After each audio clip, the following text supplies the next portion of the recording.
Bonjour, je m'appelle Véronique Roy. Je suis la maman d'un jeune, Quentin, qui est décédé, dont on nous a annoncé la mort en janvier 2016. C'est un jeune qu'on qualifie de djihadiste, qui a rejoint le califat en Syrie fin 2014. Jeune converti, il a basculé dans un embrigadement politique et on n'a pas vu venir ce départ. On a vu sa pratique religieuse évoluer.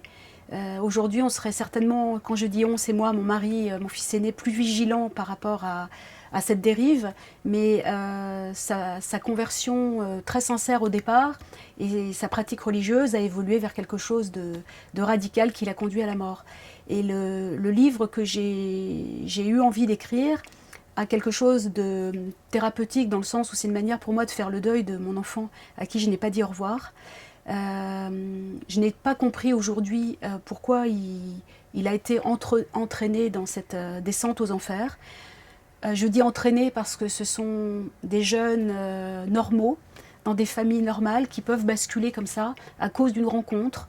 Bien sûr, il y a de l'idéologie et une doctrine qui circule sur Internet, mais le changement se fait par le biais de quelqu'un. Ce quelqu'un, il l'a rencontré dans notre environnement proche, c'était un ami.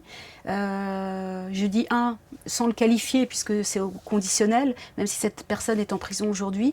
Il y a certainement d'autres personnes qui ont influé sur la décision de Quentin. En tout cas, pour nous, ça a été très violent. Et au-delà de ce récit, c'est un livre qui, modestement, essaie de donner des clés à des parents qui pourraient vivre la même chose que nous, qui n'osent pas parler parce que c'est un peu tabou et c'est compliqué, parce qu'on nous juge quand on est parent d'un jeune qui part là-bas. Mais nous, on n'a rien fait, on est juste parents d'eux et on est victime de quelque chose. On revendique ce statut qui nous est d'ailleurs reconnu par les familles victimes du terrorisme. Hein, je pense aux familles du Bataclan, par exemple. Donc pour eux, nous sommes des victimes au même niveau. Enfin, à l'autre bout de la chaîne, on est victime aussi du terrorisme. Donc nous, on n'a rien demandé, on est foudroyés. On ne peut pas faire le deuil de notre enfant parce que sa mort n'est pas reconnue. Et on est condamné à vivre. Moi, j'aime la vie et je veux aussi avoir un message d'espoir dans mon livre. C'est pas quelque chose. Ce livre, il est triste parce que c'est la noyade d'un enfant que j'ai voulu sortir de l'eau, mais en même temps, je veux délivrer un message d'espoir. Et moi, je veux réhabiliter aussi. Je ne veux pas oublier mon enfant, parce qu'une mère n'oublie pas son enfant.